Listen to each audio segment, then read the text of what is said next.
welcome to Axis and Allies, the Garrison. This is Detroit coming to you once again from my bunker here in Rochelle Park, New Jersey. I once again have my very good friend Jeff, who is here for actually a second time. He's been here before for a few times actually, not just once. But this is the second time where he's helping me produce a video where we're going to go into detail as far as how Jeff goes on and paints his own customized painted game pieces for the Axis and Allies board game. Okay, so for starters, Jeff, I have to say, and I mentioned this to you before, welcome back, by the way. Thank you so much. You know, thanks for being here again. But I have to say that Jeff has definitely hit the road running, and I can't say and emphasize that enough. Jeff has overcome my own expectations of where you will be at this stage of the game. Jeff has become a first-rate customizer. His painted, sculpted pieces are second to none. Okay, I have to say that I'm so impressed. Jeff has developed his own technique, his own way of painting his sculpted pieces, and I tell you right now, they're very good, highly detailed, exquisite pieces that I very much enjoy looking at. Okay, so I am so excited that I had a small role to do with your personal development as far as thank you, painting, coming to your own style. Okay? Yes, very kind. You know, thank you. But it is the truth, Jeff. It is the truth. I'm so impressed. So, what can you tell me about how you came about developing your own technique, your own style, where Jeff actually uses model spray paint to paint his own pieces? What can you tell me about this? All right. One of the concerns I had when I first came here and you gave me some tutorials was the time. The time. So I was racking my brain and I was like, you know, if I use spray paint, I could go quicker. And with the airplanes, it worked out really well. Right. So now my Air Forces are done. So now I'm on to my Navies. And right here I have my board. This is a technique. And as you can see, you get 5 ships. This is just 3 ships for demonstration purposes and 3 airplanes. Now, there's a new technique I'm using, the modeling clay, so I can get the bottoms. Normally after I color the piece and it has the nice raw color and I'm about to add the detail, I'll paint the bottoms as well. Just whatever colors, fairly similar, and I'll slap it on the bottom and we'll be done with that. But this time I'm going to use a little bit of modeling clay so I can get the bottoms of these real quick. Once I adhere these to my painting board, I make sure that they don't flop off. That's pretty important. You don't want a wet piece in the ground. So you're actually using a painter's tape, right? Correct. That's what that is, right? Correct. So that you can adhere your sculpts, your unpainted sculpts on them. So this way they won't fall. Correct. When you can use regular masking tape too. I found that it really doesn't make a big difference. All right. The painter's tape is just a little less adhesive. There's a little less stickiness to it, but it's fine. Okay. I actually paint over. And a little bare spot, I will turn the boat around and use the bare spot for maximum cost effectiveness. With my airplanes, I always do the bottoms first. And the reason why I do the bottoms first is I'll put 1 coat of just regular primer. And I don't know what it is about the Krylon paint, but I love it. I'm just going to put this down. And this is actually my 2nd can. I can't believe I used a whole can of this on my Air Forces, but I did. Now, is this your primer? This is my primer. That's your primer, okay. Correct. And it's super flat. I like it. It just goes on good. I was using Rust-Oleum, but I had an issue with the Rust-Oleum. It was leaving like little crow's feet sometimes. Okay, I see. And that was particularly when I hit it with the clear coat.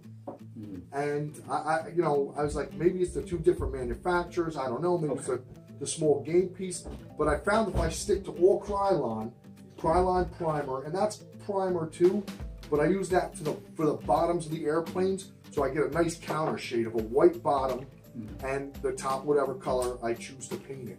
But I'm gonna see if I can do a different technique tonight and camouflage the tops of the bombers, which is gonna look really fantastic. If it works good, I'm going to be upset because I'm going to have to repaint all my camouflage airplanes. Now, one thing that I've given Jeff a lot of props is his ability to be able to pick the right color schemes for his sculpts. Okay, the color schemes that you're choosing and picking, are just amazing. I think that they're just beautiful to look at. how do you come about, well, you know, I think you mentioned something that you actually, a while ago, you told me that you had ordered on eBay a book. Yes. That assisted you with choosing the color schemes, right? Yes. The book chooses, you know, you try to be historically accurate because you want your game, when I finally get my board and I get my own Garrison one day, hopefully, you want it to look as accurate historically as possible. That's what You're adds. big into that, okay. Exactly. That's what adds the pleasure of playing the game. You look at your armies, you're like, wow, that actually looks like the real army. Yeah. You can feel like the real general. But that's one aspect of it. I look at those books and I study the pictures. Sometimes that's hard to replicate. Sometimes it's easy to replicate. I find when you go to the hobby shop, I think it's Tamika. That's the brand, Tamika, Tayama. I'm not exactly sure. Tamiya, I think, right? Tamiya, yeah. Pardon me. But if you look at the tops, it's like, it gives you the color and an Imperial Japanese Navy. Gray-green. And then I bought a book on all Imperial Japanese aircraft. Okay. And you could get pretty close to matching a color scheme for a particular airplane. And it's very interesting. And when you look at it and you put that little tiny model next to that big picture, you're like, wow, that's pretty close. So you actually take your painted sculpt, okay, and you compare it to the picture that you have on your book, right? Yeah, and that's how you more or less get a feel for it. Yeah, that sounds pretty nerdy, but that's accurate, yes.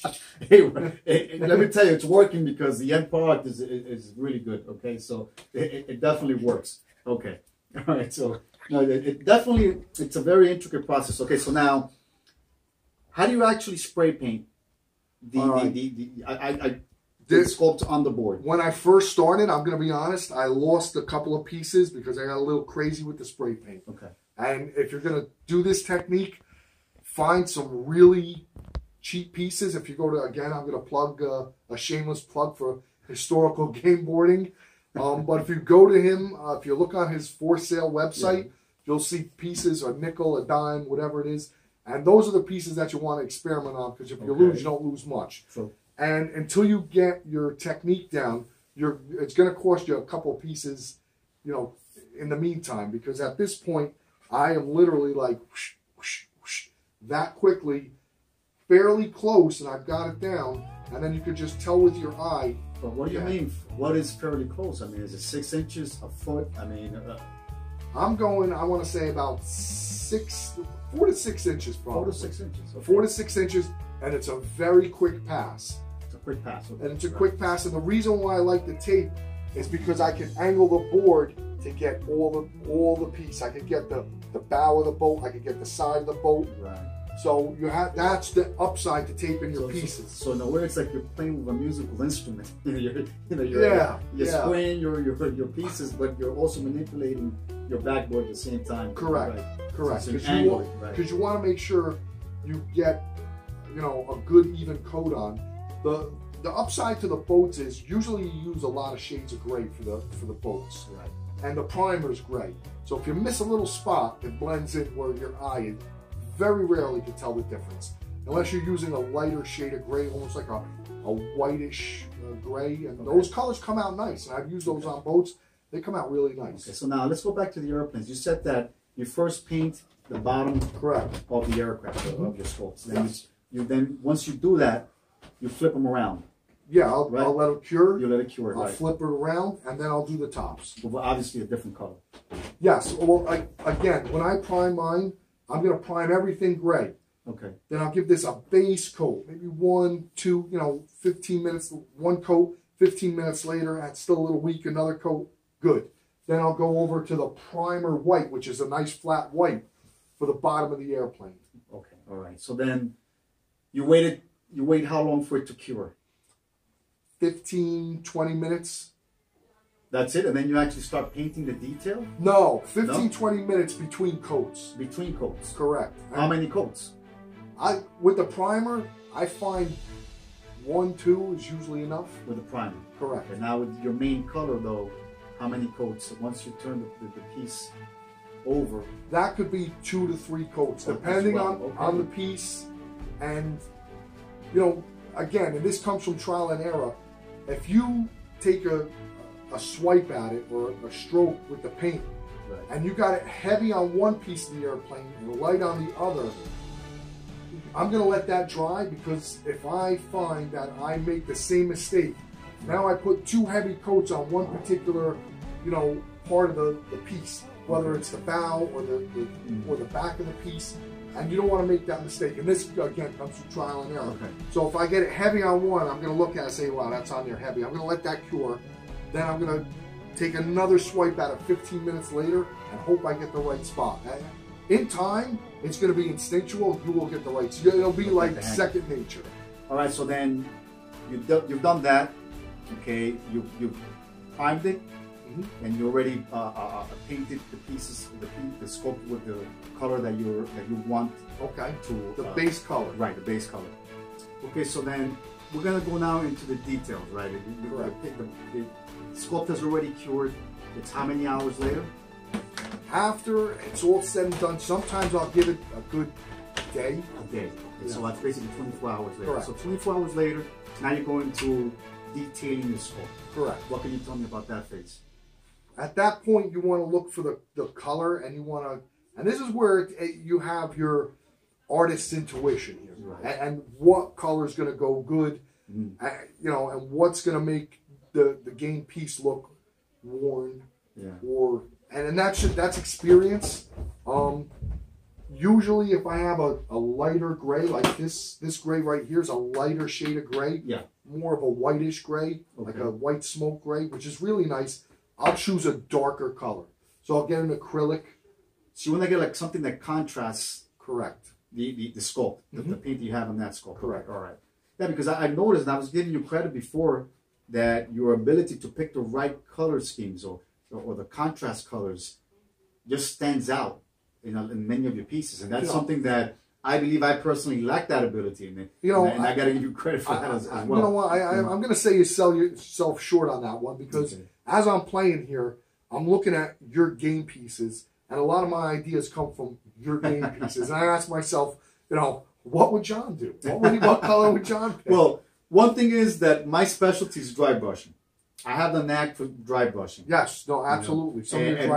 But you have a knack for being able to pick the right contrast colors and the detail that you are able to adhere to your sculpts is really good. So that's something that I think I'm lacking, and I would like to improve upon myself. No, the one thing that I think I could say to that is I like to pick brighter colors. Yes. And the reason why I think the brighter colors work better is because the piece is so small.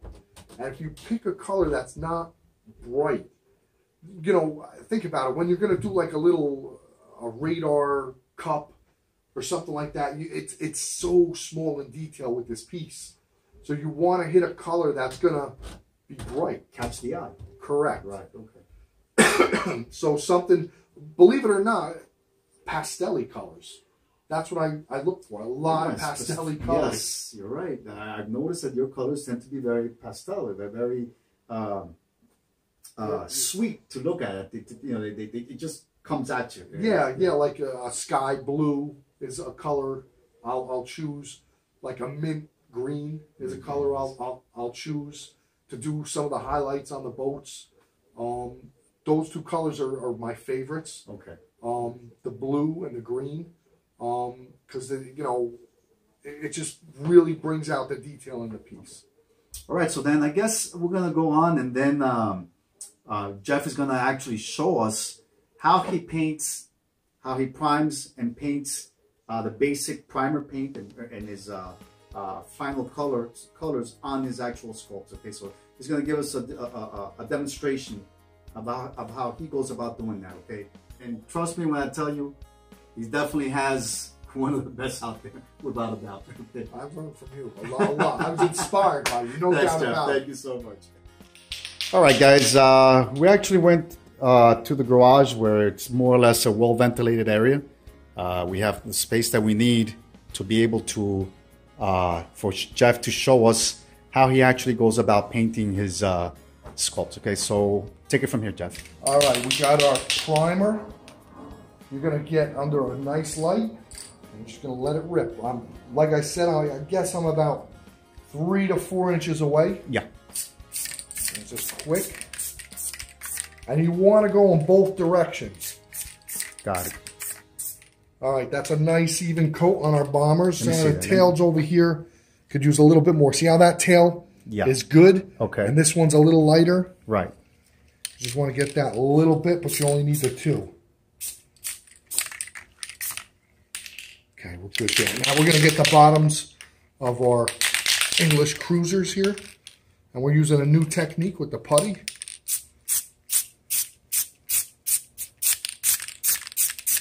So you'll repeat this process at least 3 times? Yes. And now we're going to get our German transports. It's going to be a little tough to tell. Yeah. Because they're the same color as the primer, and we don't want to lose any of that detail because these are really nice pieces. Yeah, these are actually a favorite of mine at this particular type of sculpt. Yeah, we angle that board, get them sides a little bit. Mm-hmm. And there too, get the sides here. Now, switch hands, go over the other side. You can see how it's still raw on this side. Right, let me focus in on that. There you go. So now you got to turn the cardboard on the side. Correct. Excellent. I don't want any of the pieces coming off. And the further, at first, I remember the first time we were here and I tried this, and I was holding a can out here and we got that pebbling effect. You know, it's funny you mentioned that because I believe I mentioned it to you before when I first started painting my own sculpts. I actually gave it a shot where I thought of using spray paint to paint my own sculpts, and I did do that exactly. I actually was painting, and I was painting too far away, and I kind of got that spotted effect. And that actually, you know, the fact that I was doing it wrong, you know, led me to, discourage me. Yeah, led me not to continue experimenting using spray paint. And again, quick, short bursts. That's the key. That's key. That looks good. I don't want to overdo it, but as you can see, it went on. We're almost dry already. Right. You know, there's no wetness on the piece. It does dry. It's not saturated. Fast. And the quick to that non-saturation is a quick, short burst. Right. Like these airplanes, I could, you know, this was one coat, but I could easily start with the white. So it's a very light layer, right? Correct. Okay. Especially with the primer. Very thin. Very thin layer. Correct. Okay. When these airplanes get done, I'm hoping them, you know, to camouflage these and on a different technique using the modeling clay. I think we're going to have tremendous success. I think they're going to look beautiful. Hopefully we could get that done tonight. I think we can. I hope so. I think so too as well. Okay. We're going to let these set. Go downstairs. Okay. All right. A half hour's passed since we applied our first coat. What we're going to do is we're going to take our German transports. We're going to put them on a new sheet because they're going to actually get their final color. We're going to use a nice gray color for that. And I like to stagger them when I put them on. This way I could see where I'm painting. You noticed I used another smaller board. Yes. And that's because I don't want to overspray any of this color onto any of my other pieces. Makes sense. And what I'll probably do here is I'm going to take this piece off. And I did try to get tight once. I oversprayed. That's how I figured this out. So now I'm going to move these guys down. And what I'm going to do is, since the bottom color, okay, now we got the tops. Okay. The bottom color is good with that modeling clay. I'm just going to use that to hold the top of the ship. Oh, this clay's being a little... And you can tell now with that paint, it's not as sticky. So we're going to have to just move these aside real quick. Got it. Over there. Give me a little working room here. Okay. I'm going to take this clay off. See? Perfect. Yeah, right now you're like a fish out of water because you're not working in your element. Yes. So you're here at the garrison today, so... Yeah, that's okay. We'll figure it out. Different environment. Okay. Go with this end of the ship. Now I'm going to stick that right in there. Take this. Move this around a bit. And you can see there's a little piece of clay there. Okay. So that's going to hamper. Maybe we should just leave that clay and scrape it off after the paint's applied. And have a little bit of detail. Nah. Experimenting here. You know, now you did, I am wrong. That is just a piece of the flash from when... You know, now that you mentioned the flash, I figure it's something that we didn't mention before. Prior to you doing anything, it's a good idea to take an X-Acto knife, as you were mentioning before. Correct, and trim all the flash off. Exactly, because that could definitely, when you have that extra plastic. Correct, when you're applying decals, especially to the sides of your airplane, depending on how detailed you want to get, that flash will, like, especially the tiny water decals, it'll create an air pocket. It'll fall off. It won't be a pretty picture, I could tell you that. Question. Go ahead. Do you wash your sculpts prior to painting? I do not. Okay. I know some guys do, and some guys say that's because apparently from the mold, there's a chemical they use. Yeah. I have never had an issue so far, knock on wood. Thank you. I got a beautiful wood table here. All right, now what we're going to do, I'm going to prime the tops of these. I'm going to use a gray again. I'm going to prime the bottoms of the airplane. We're going to use that nice flat white primer, and we're going to choose a color for our German transports. Perhaps I'm going to go with a nice white smoke gray. Nice. I think that would really make them look a little bit different than most other boats. There's a lot of detail on this piece, so you don't want to overspray the piece. I can't emphasize that enough. And again, like I said, practice on the inexpensive pieces, because overspray, look at all the bumps. You have that little fine detail in there. You want to capture that. Yes. And that's just a quick spurt across, three inches away approximately, quick spurt.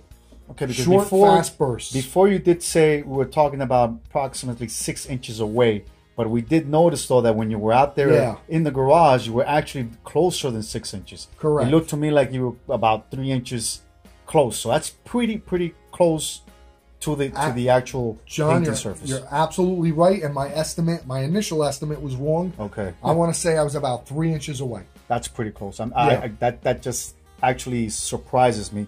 But it's short spurts though. Right? Okay, that's the key. Close but short spurts. Okay. Quick. You want to head out to the garage? A half hour in, we let them set. We are going to hit the tops of our English cruisers. Here we go.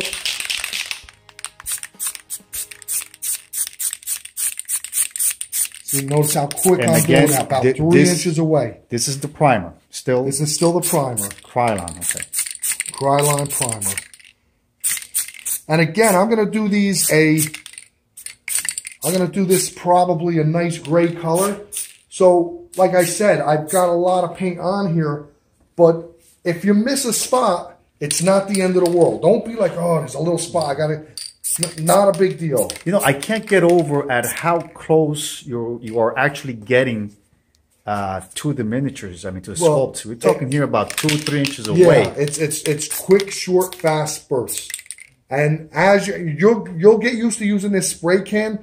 Look at how it's almost dry already, as you can see. Yeah, pretty dry. And we got all the detail in there, and that's just from the quick, short spurts. A little bit of color left in there. I'm not concerned about it, because when you put the other color on, it's going to hide most of that. Okay. And you got enough product on there where that other paint is just going to adhere right to it. So if you have a little of the plastic color still showing through, it's no big deal. Sometimes even on the finished product, I won't worry about it, because when I dry brush it, covers it right up. Got it. Okay, so I'm not concerned about that. Got it. We're going to put this primer down. We're going to go over to white. This is where the magic happens, folks. Okay. This is the counter shading of the airplanes. This is the wizard performing tricks now. Here we go. Well, from, the other aspect of this that I really love is, you realize one of the reasons why they use white on the bottom of the aircraft is so that mechanics can tell if there's any leaks whatsoever of oil. Oh, they're not. And historically, as you read these things, it's pretty cool stuff. Okay. I'm going to do a little test run here. So why do you do that? The test run. The test run is done to make sure the nozzle is clear and we're coming out smooth. And you could kind of feel the rate that it's coming out. Notice, and that's probably because I was there for that split second, but you could get a feel for how fast you got to go and how close you got to be. Right. Okay. That's a good tip. All right. Okay. Here we go. See that? Where I stopped and I hit that airplane. Okay. So now I'm going to have to be extra careful because we don't want to goop that up. You don't want that. No, that's exactly what you don't want. Okay. But again, if you're not paying attention, that's going to dry. I'm not concerned about that. But you don't want to keep hitting that airplane because then it's going to get running. Got it. So you're going to have to go super quick and light now on this one. I'm going to have to try to skip this and hit that one. Okay. Or if you're not sure, just wait. It'll dry and just start again. Got it. There we go.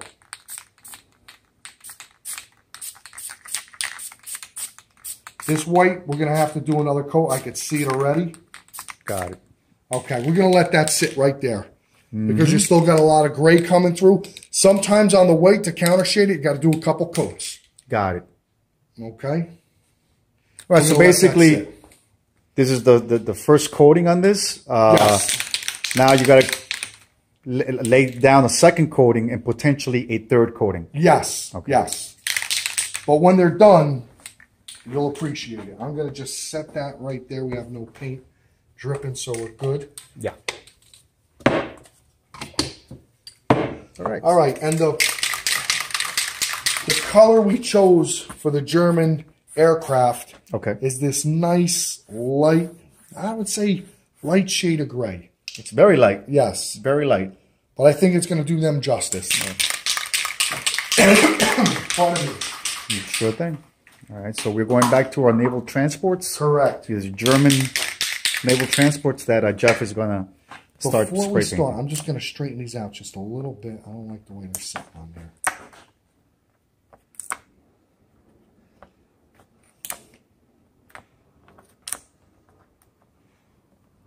All right. A little bit better.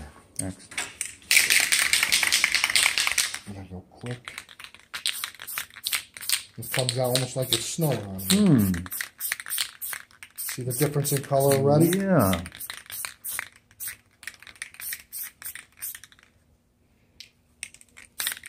And you could see where you don't, if you could really catch the sides, see where it's almost like two different colors already, but it blends so nice already. Yes, yes. So now it provides a contrast, actually. Correct. So now we're going to come to the side. We're going to hit that side. But do you want to kill that, though? I mean, what you're doing right now, hitting it on the side, wouldn't it kill that contrast? It would, but you want to make sure you can always add it with a little dry brushing later. I see, okay. You want to get the bow. Okay, let's switch hands here. Let's look at this side. Now you can see how little paint there is there. And this is the upside to putting them on tape. So now we can hold them down and we can get it this way. Right. And you should use the glove because you're going to hit your thumb like I've done I see that. a whole lot of times.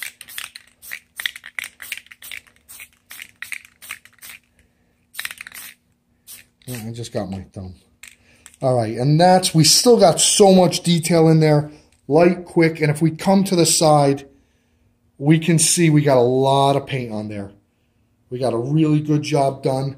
We're going to let this sit, and I'm going to probably hit them from the front and the back. The reason why I'm not going to do that now is I want this paint to settle down and here because I don't want to overdo it. That's the worst thing you could do is say, oh, I just got to get that one little spot, and then you blast it, and next thing you know, there's just too much product on there, and it's not going to look good. We've got all the detail in there. It looks good. Let's let it dry. We'll be back in another 20 minutes, half hour. Okay, we'll be back. We got our English boats.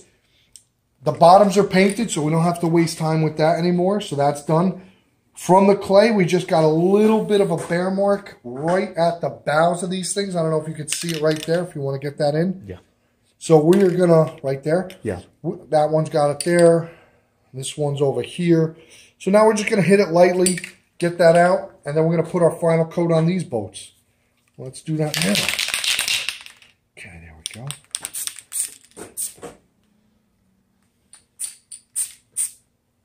That's good. Let's get this boat. I'm going to turn my...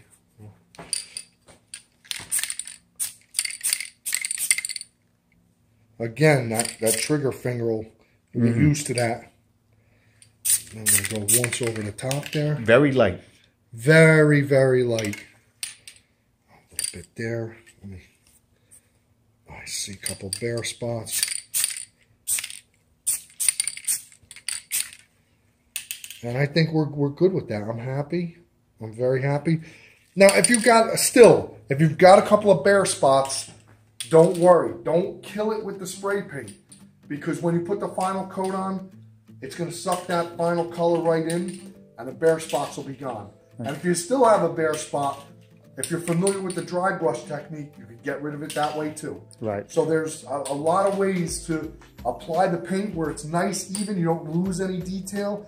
And if you do have a bare spot, then you go in with the brush. When you're dry brushing, you just get it out. So what really comes at me from what you're teaching here is that it's basically little light spritzes. Correct. Multiple layers of light spritzes. Correct. Close up, nozzle to the actual sculpt. Correct. Okay, that's something that... Very, like 3 inches. I'm 3 inches out, yeah. Maybe sometimes 2. Right. Here are our Germans. I think they came out fantastic. I just a little light spots on the end of the boats, yeah, and at the bow. So we're going to hit that just very, very lightly.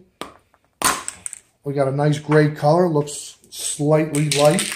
Nice light gray. That's going to look fantastic with a darker color, like a, believe it or not, like a hunter green is going to give a nice wash to this. Right. Once you put your details on there, again, we're going to go nice and light. Perfect. Now we're going to go to the front.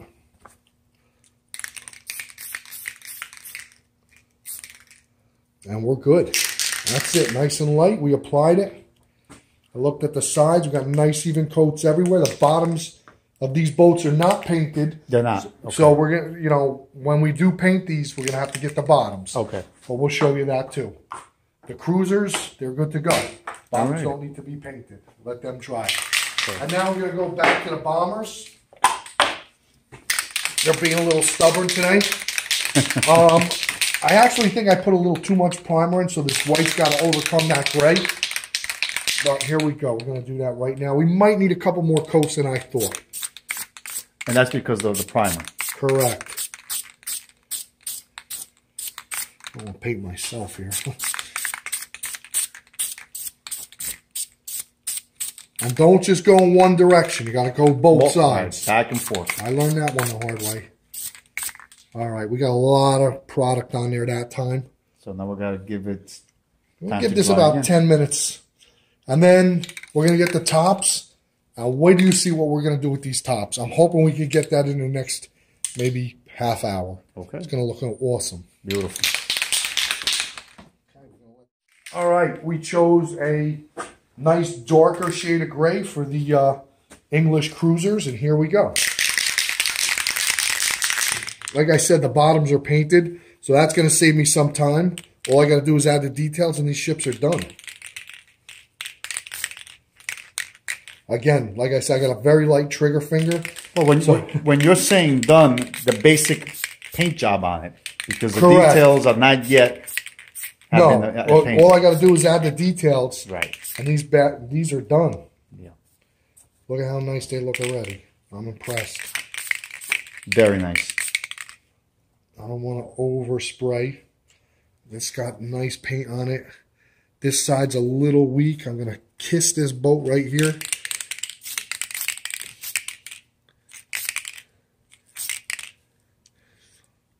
John, let me just get under this light. Yeah. Get my glasses off here.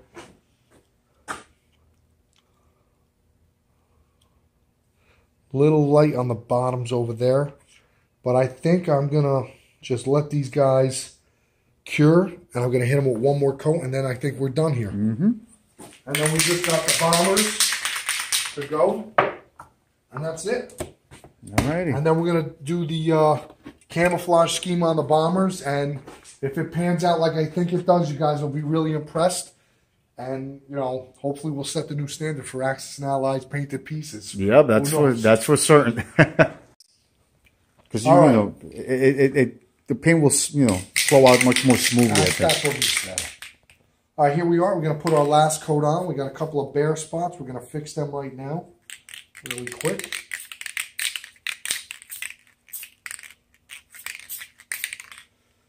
Okay, we're going to go on this side now. Go this way.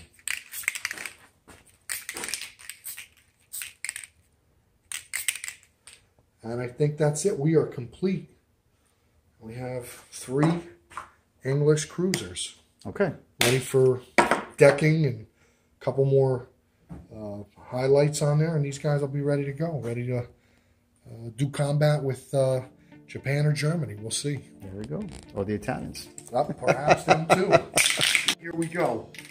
White's done on the other side. Now we're going to do the tops. Okay, so you just turned around the British bombers. Correct. So you're going to apply the primer for the first time on the flip side, okay? The top side. The raw side. Okay.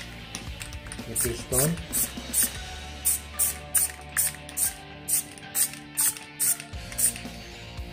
Oh. I like it. All right, we're gonna hold right there.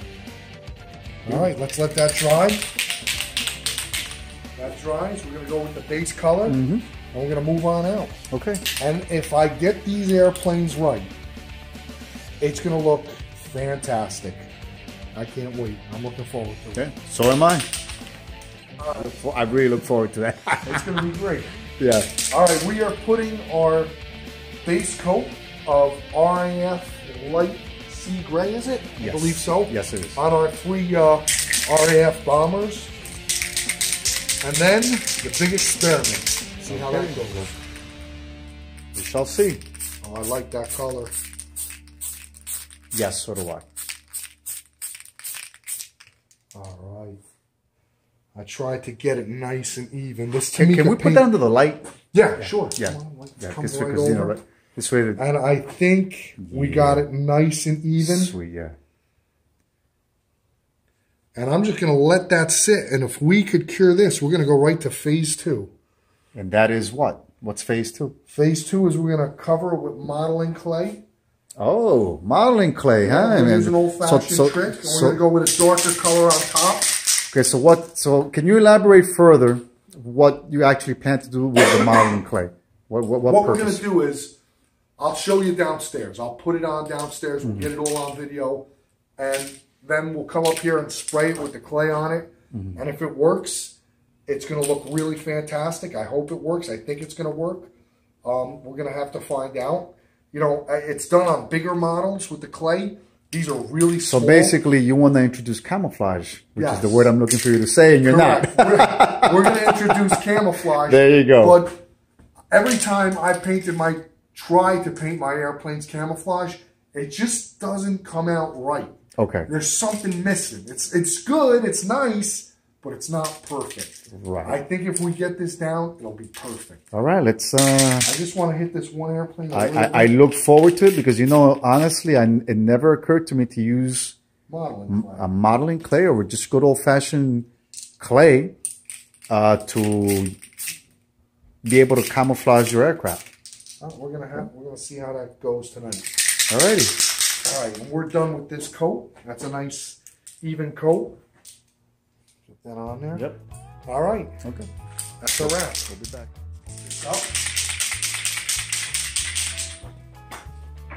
So what do we have here, Jeff? What are we looking at?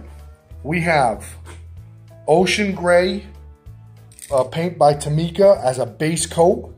We have some modeling clay to create a camouflage effect. Right. We're now going to use the darker RAF Tamika dark ocean gray. Got it. So hopefully, if this all pans out right, the camouflage scheme will look like, I don't know if you guys ever seen the picture of the RAF fighters with the dark gray and the light gray.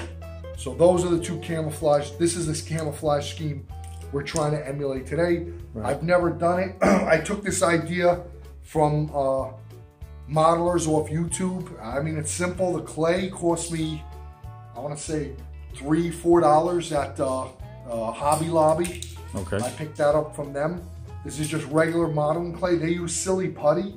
I bought silly putty, but for some reason I'm just sticking with the modeling clay. I opened up the package, so that's what we're going to use. Well, I noticed that it was essential that as we applied the clay, I did one, you did two of the aircraft, I did one. It's essential that the clay sticks or adheres to the body of the sculpt. Easier said than done, though. Yeah, it's I realized, tough. yes, that the a little clay, bit of work involved. you know, you would figure clay is somewhat sticky, but we were having somewhat of a hard time. Well, that's good and it's bad because when we go to take it off, it should fall right, yeah, it should come off easily. So, all right, let's do it. Without further ado, let's see how this goes. Absolutely. And this should be nice and smooth. I know a lot of folks, when they apply camouflage, sometimes they get an effect where that paint coat after coat builds up and it doesn't have a nice smooth finish. This should be a nice smooth finish. First time, let's check it out.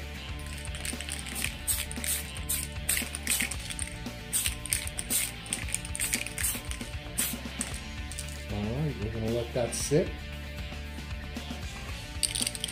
A little bit more over here.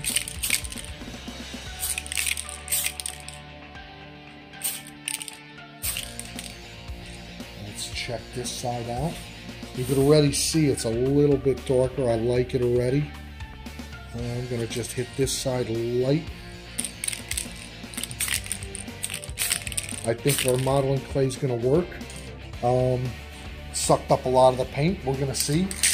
We're going to give this about 15-20 minutes. We're going to peel that clay off and we're going to see what the final product looks like. I'm hoping we got some nice camouflage snake-like lines, that really nice, you know, random pattern. Right, that's the effect that we want. Okay, exactly. So let's see what happens. All right. If it works out right, you know, I really think these airplanes will be fantastic. I'll try to get these done tomorrow. I'll have them decaled, ready to go, and I'll send John some pictures, and we'll see what they look like. All righty. So we're going to let these dry. Okay. All right, Jeff, so where are we at the stage of... We are complete with the experiment, and I want to say I think it's an absolute success. Like I said, the clay, the model clay, and the 2 spray paints, you could see the finished product for yourself right here. I think it came out fantastic. The only thing I think we did wrong, we should have went 1 more coat. You could see the contrast there. I think the contrast would be a little bit more bold if we had gone 1 more coat, but we just wanted to get this done and get this information out to everybody to let you guys know how you could put camouflage on your airplanes and come up with a product that looks like it was literally done at an arsenal or an airplane factory. There's our finished product.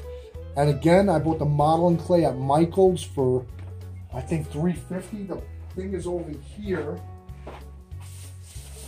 The name of this stuff, so you guys know, is Nara modeling clay. A lot of guys also use silly putty.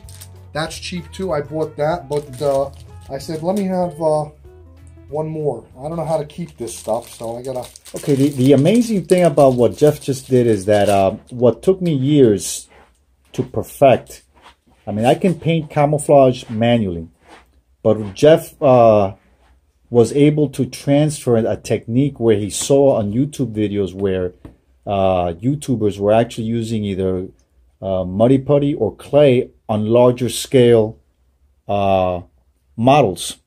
So he had the insight and was able to visualize using the same technique but at this size, at this scale.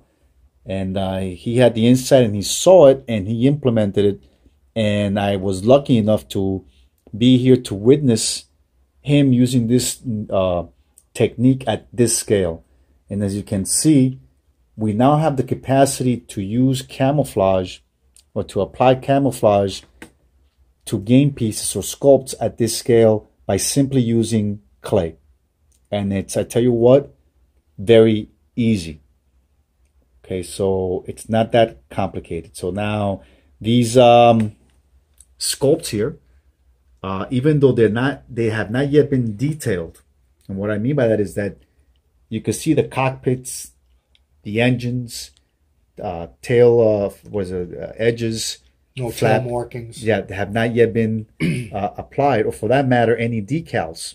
So imagine how these sculpts will look when all these other details have been applied.